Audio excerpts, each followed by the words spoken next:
What's happening, everybody? Welcome to a sort of impromptu.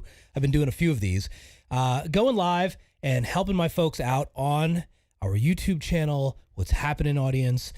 There's probably a lot of you just enjoying like Father's Day weekend, and I had a little pocket of time and I wanted to go live because there was some stuff that I wanted to do. I've been getting a lot of requests about some mortgage exam help, and I've been doing a lot of private coaching, and a lot of the private coaching happens to be in that sector, and it's something that I happen to be pretty decent at. So we're making some awesome leeway. We're helping a lot of folks, and what I wanted to do is just do a quick study session. Nothing too crazy, nothing too abusive.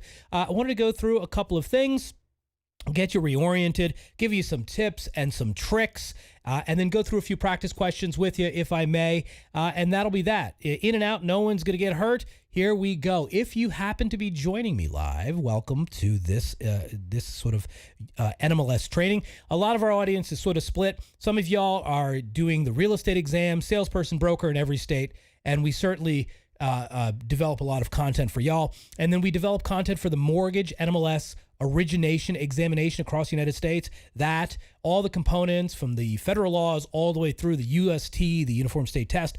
And my expertise here is I'm an approved provider. I do teach the 20-hour courses and the 8-hour courses, and I've done that for years and years and years and years. And this particular channel is helping with the exam prep stuff. So what I want to do in this session is work on that. Again, I'm not ever making claims that I know what's in your examination and sort of how this works and everything else. I'm telling you my targeting system's pretty decent after, almost 30 years as an educator, and having been very well immersed in this particular topic, understanding how dry it can be. And it's kind of, it is what it is. So welcome in. Today we're doing a quick NMLS SAFE study session. We got 5 practice questions in the pipeline. We're going to be working on the style of the national test, plus a couple of test-taking tips that I really want to work in and genuinely move your score. So these tips are going to help do that. Drop where you're taking the test from in the chat, and let's get to it. Now, this is live. Imperfections. I'm definitely not perfect. So keep in mind that I got a lot of gizmos and a lot of gear. I know how to use it all. I can be deadly with this stuff. However, things happen. So if things do break or anything else, or if you missed the session live, don't sweat it. We're going to record it. We're going to post it later. So you'll be good to go in any event. Welcome. And let's get into it. Let me just get my slides ready and we will get going. All right, look at that. Check me out. All right, there. So there we are. We're good with that. I'm going to get you in there in 1 second.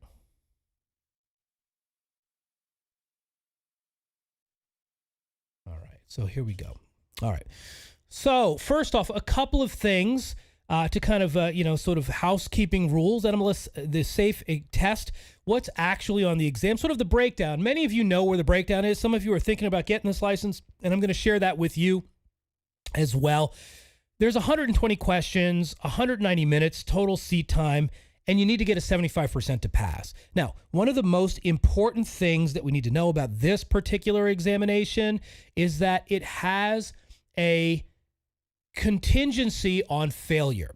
You fail once, you have to wait 30 days before you can take a retest. You fail another attempt, you have to wait 30 days again to take the second retest. If you fail 3 consecutive times, you have to wait 6 months to take the exam again. So there's this time clock and this sort of point of no return for many folks in their minds, from what I've experienced. I've done a lot of private coaching here, where they're really stressed out about that particular item. It's really like a 3 strikes kind of a scenario, especially if you have a tight timeline and you like to get into the origination business as soon as you possibly can. Unlike real estate, where you can just basically sit for the exam in the majority of jurisdictions, within the next scheduling time frame, many times could be the next few days, or even some instances within 24 hours, you can't do that here. And so you want to remember that. We need a 75% to pass. According to industry information, 58% pass on the first try. So that's one of the problems with the exam, is that it's a pretty tough exam. There's a lot of information. The material is very obtuse. It's very thick, viscousy, and sticky. It's not as easily to sift through. It doesn't read very well. It's even a challenge to write content for this discipline because you're really diving deep into things. And something like RESPA or TILA or TRID, they're very obtuse. I mean, they're laws. We get it. We understand fundamentally what these laws are, but they can be kind of hairy, and especially trying to figure out what's going to be tested and what's not going to be tested. That's where you need a professional to kind of filter through things, use their suppositioning powers, use their understanding of the information, and try to help extract as best as they can with their experience what the potential are that are going to be on the exam potentially, and what could maybe not be as relevant. So that's sort of the expertise that I bring. It's the filtering mechanism. It's really that. I think of me like a big old strainer, and you dump all this stuff on top, and I kind of strain through and give you the good stuff, right? Or I give you the dirt that comes out of the fruits and veggies that you wash. I don't know. I could just be the dirt. In any event, the federal mortgage law section is the biggest one. It's about 24%, by the way. You can get all of this information if you go to the NMLS site, the Resource Center, and you'll get the exact examination breakdown there. I suggest, as you always hear me say, get those items, have the outline. You're always working next to it. Follow the outline as you're learning from the classes that you're in. It's going to serve you well. You want to follow along to understand the topics. General mortgage knowledge, believe it or not, is the hardest subject that I've been seeing lately with a lot of my private clients. This seems to be the sticky situation, the general mortgage knowledge, loan products, terms, and some of the mathematics behind it. The general mortgage knowledge, things like, loan origination activities, everything from application to closing, disclosure, timing, and all of these other attributes you want to know, and then ethics, fair lending, fraud, and advertising rules. Maybe we are the ethical, the immoral majority, as it were. But the reality is we do see some trouble with ethics because the way that ethics questions can be crafted, you could read the answers and go, this could be true, this might not be true. What is the deal? All right.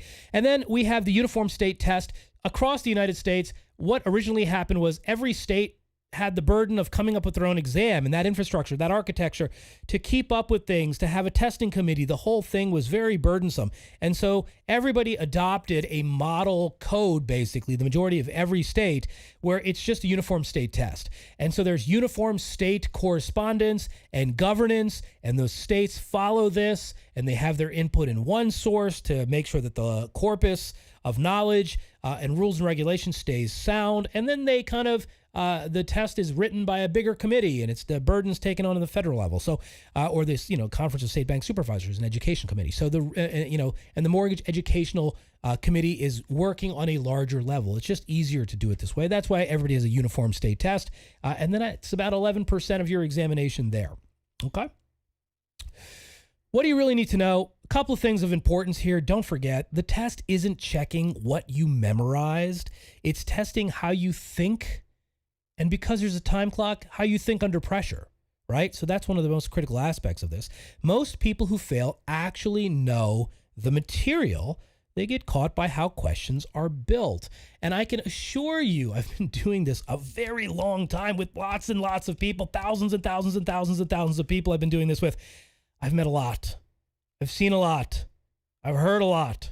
And the truth is, most of the times that I'm spending with students, they know their theory enough to be deadly. It's like, my joke is like, man, you know enough to be able to order off the menu where you can get your way through, even if you can't even speak the language of the jurisdiction that you're in.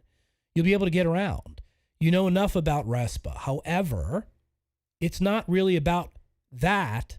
It's how the questions are built and the logic behind it, right? So you have this knowledge base. Now there's this analysis base that you need to sharpen, and then this application base. And that's really those pieces. And believe it or not, that's actually a different part of your brain that does those pieces versus the knowledge base in your cerebrum, that part of your cerebrum that does that. So there is some science to it. I'm not going to get into the neuroscience geek talk, but the reality is it's like an underdeveloped muscle piece, right? Like if you don't work out your core and stabilize your muscles, everything else doesn't kind of work that good.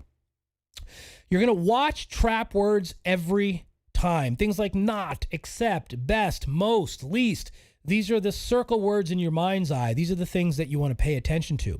Passing isn't the finish line. I usually have this discussion with a lot of folks. When I'm working with a private client, I usually ask them always in my intake is, what's the goal? What are you looking to do here? What's the big change? What is the thing that you're looking to achieve here? It's not just passing this test, obviously. Getting licensed and funding loans, right? Or earning a commission, changing my life, doing these things. Those are the much higher calling. And those things, if you root yourself into, then looking to the test and understanding that you need to work on certain things and practice is not the hardest thing in the world at that point. And by the way, it's only 20 hours if you have to take the course. That's pretty manageable. That's nothing. Today, a couple of test taking tips and then some practice questions, and then we're out of here. So test taking tip number 1, I'm going to screw this up every time I do it, but test taking tip number 1, we're going to read each question twice, at least. You have time, and so as you're practicing, time practiced is important. Anybody that works with me, we're doing things under time, we're doing things under stress as much as we can. We're trying to reestablish the rigor and the feeling of the actual examination room, which can be very intimidating to a lot of students. I'm aware it can be very hard to do this. So again, I'm with you at spirit and heart, and I want to make sure that we can do everything that we can because I can't take the test for you. Man, I wish I could. The trick here is you're going to read the full question and all 4 answers before you choose or do anything. Even if the answer is obviously, blaringly obvious, I'm still going to recommend you read it twice. Find the qualifier in your head. Now, why do I say it twice? The reason is they might say at what equity position will PMI auto cancel versus at what debt position. And so you might see 78, you might see 22, and you need to know what is the question asking. You might see it and go PMI, 78%, and pick the wrong one, right? So you got to read it carefully. Make sure that the answers are the answers that you want. Find the qualifier in your head. Not, except, best, most, or least. Any of these phrases are really buzz phrases. They're in bold here and caps for a reason. One small word, as many students will tell you, can flip the right answer. Now, the SAFE exam hides them on purpose. I'm going to give you a little twist to that. I have spent lots of time with the regulators and the folks that are in charge of education over the years, 20 years of a relationship. I can tell you no one's setting out to purposefully deceive you. When you're writing multiple choice questions, because of the very nature of multiple choice questioning and sort of the hierarchy, the lineage, the protocol, the framework, they are going to be tricky and slippery, but there's no purposeful deception being given to you. No one's trying to make sure you never get licensed.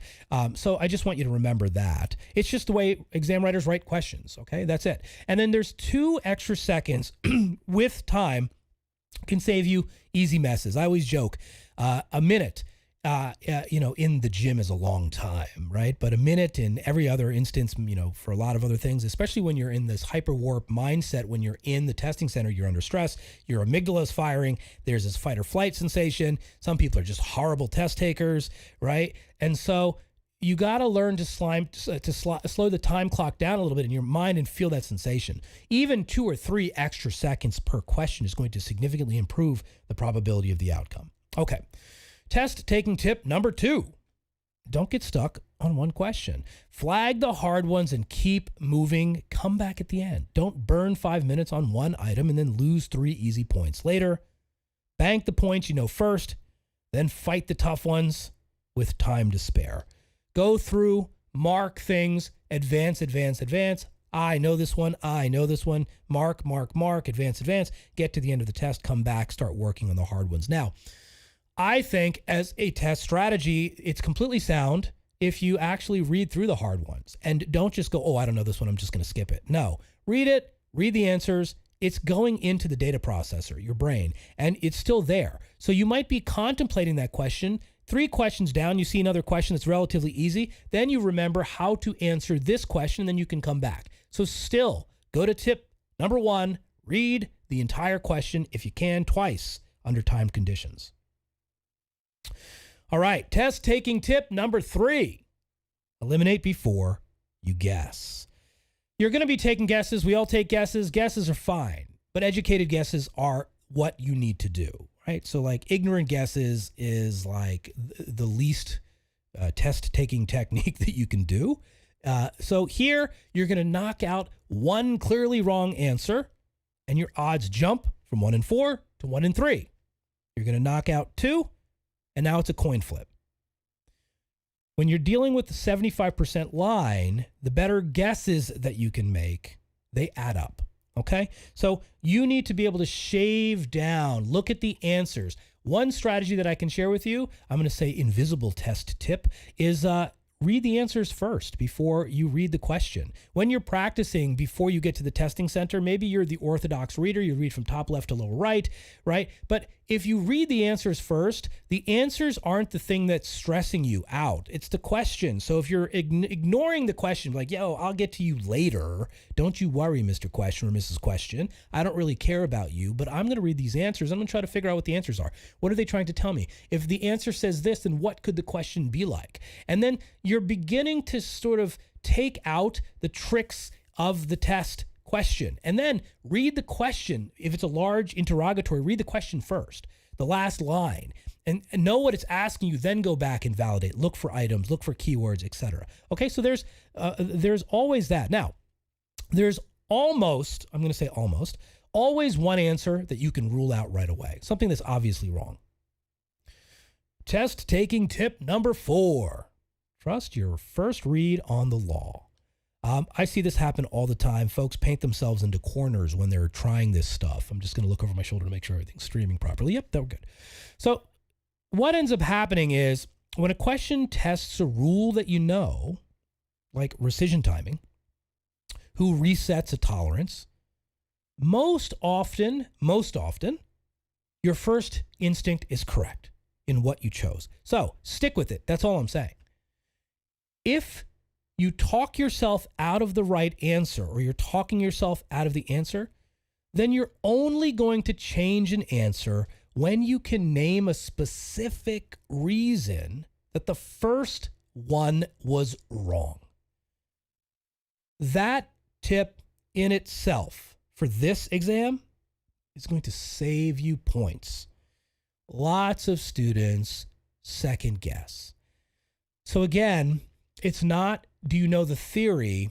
It's, do you understand the analysis or application function that you need to rise to that level to really explore what's going on here? So there's a great set of test-taking tips. And now, what I want to do is I want to go into these questions.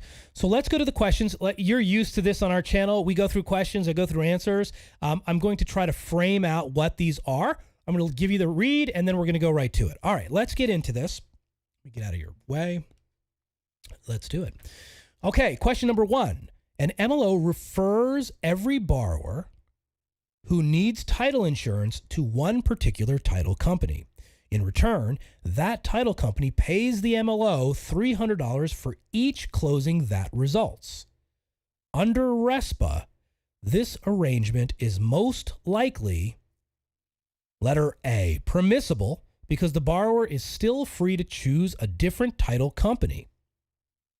Letter B, permissible because the payment is compensation for marketing services. Letter C, permissible as long as the $300 is disclosed on the closing disclosure. Letter D, a prohibited kickback for the referral of settlement service business. And the answer? Letter D, a prohibited kickback for the referral of settlement service business. Now, one of the things that you can see here is that permissible is A, B, and C. So first off, if you read the question and you think it's okay, well then what's going to happen is that you're going to be lost in the A, B, the B, and the C. You're not even going to consider it. So you need to know enough about RESPA to understand that this is a kickback, right? So you want to make sure that a kickback is prohibited. And giving or accepting. Now that's critical. Giving or accepting. So who's in violation? Who's violating the RESPA law? Both companies, the title company and the mortgage company. So they both are. you want to remember giving or accepting anything of value, regardless of its dollar amount, for the encouragement of settlement service business, in this case $300 per closing, is considered a textbook kickback. There's no other way. Now, the trap, A, B, and C all sound reasonable, and if you start playing the reasonableness game and the borrower still has a choice, or it's called marketing, just disclose it, none of that cures the simple fact. Disclosure in itself, disclosing that you're getting this $300, does not make a kickback legal. So anything of value plus or minus for a referral equals illegal. And so that's the way that these questions are framed. And so sometimes if the student just didn't understand that one fact, there you go. By the way, on the bottom, there's a fact check piece here, kind of scrubbing it against the legislation just to understand what and where it comes from. Okay, next question. Let me give this to you. And there's that fact check piece. I just wanted to show that to you. All right, next question. Question number 2. A homeowner refinances the mortgage on their primary residence with a new lender. Under TILA, the borrower's right to rescind generally expires at letter A, the moment the loan documents are signed at closing. Letter B, midnight of the third business day after the latest of closing, delivery of the TILA disclosures, or delivery of the notice of right to cancel. Letter C, the end of the 10th calendar day after closing. Letter D, never. There is no right of rescission on any refinance.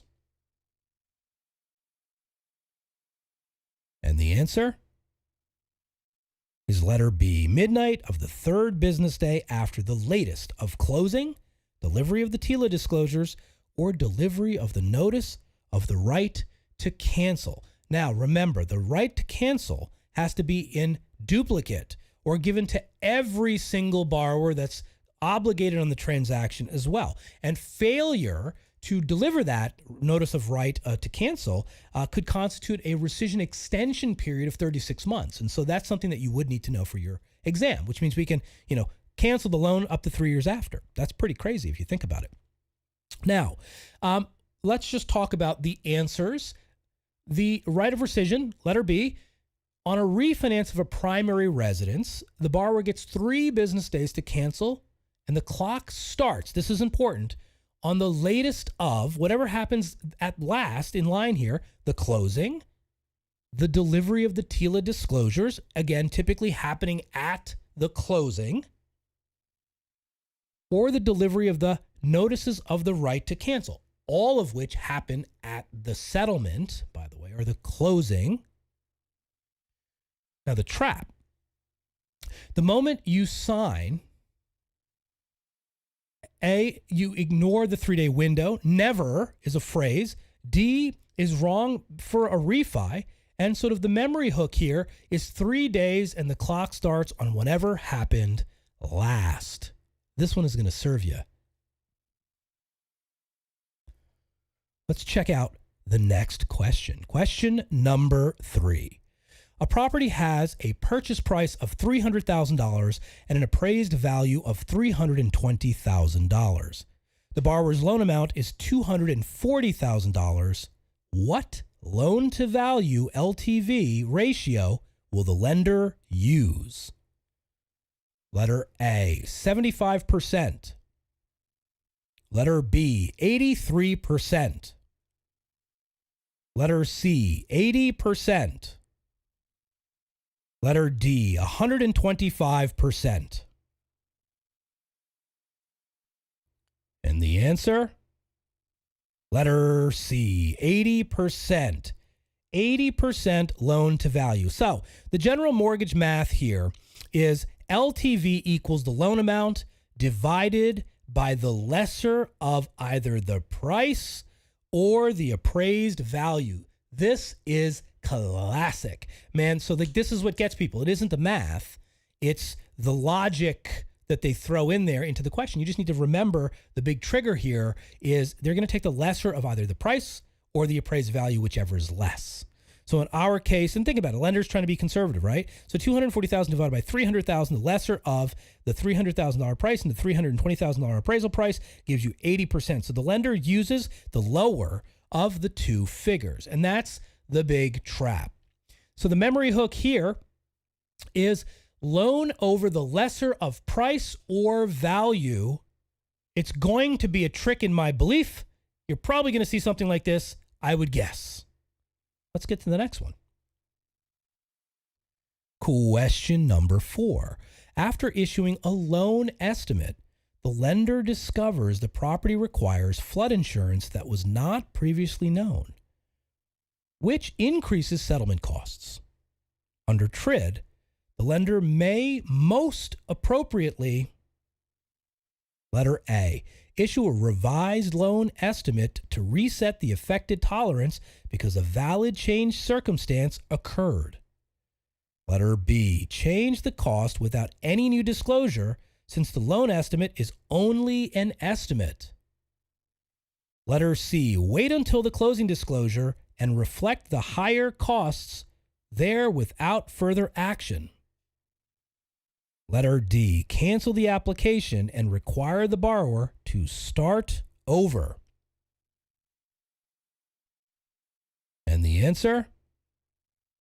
Letter A, issue a revised loan estimate to reset the affected tolerance. Remember, there's a tolerance because a valid changed circumstance has occurred. So, a newly discovered required service, such as a flood insurance, is valid as a changed circumstance. So we want to make sure we know that. So a newly discovered issue is that. And then we can reissue a new loan estimate to reset the tolerance. And the trap is it's just the fact that it was, just the estimate answer and it changes freely. No, that's not acceptable. Tolerances bind unless something legitimately changes it. The memory hook is new info you couldn't have known equals a changed circumstance and therefore a revised document. In this case, it was the loan estimate. You're going to be doing a lot of learning about these documents, by the way. And if you're brand new to the business and you've never seen these, they can be very obtuse. One of the benefits here is in the TRID rule, when you learn about it, it's really only like 2 major documents for those two, the loan estimate and the closing disclosure. My humble request is to study those. You want to know timing. You want to change circumstances. You want to know when is the last day that you can revise the loan estimate and when is it too late? Now you'd have to make it on the CD. The goal of these documents, by the way, isn't to just frustrate people looking to take this test, by the way, and to confuse consumers. The goal of these documents, and I've seen the history of these documents as they've grown and manifested into these 2 documents and set of disclosures, I can tell you the net effect is tremendously beneficial to the consumer because this way nothing can hamstring the consumer. Before any of these items of tolerance and redisclosure and anything else, consumers were left at the table scratching their heads saying, wait, I didn't expect this. I didn't know this. I forgot this charge was never told to me. And now they're stuck and they have to close and they sign the papers and then they overpay. So disclosures and these changed circumstances, et cetera, are very valuable outside of the fact that they are tested on, I would say, significantly. Next question. Question number 5. Under the SAFE Act, before a state-licensed MLO can be issued a license, they must complete a minimum of how many hours of NMLS approved pre-licensing education? Letter A, 8 hours. Letter B, 12 hours.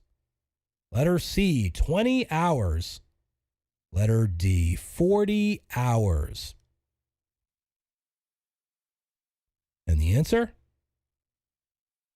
Letter C, 20 hours. The number 1 wrong answer here, by the way, was 8 hours.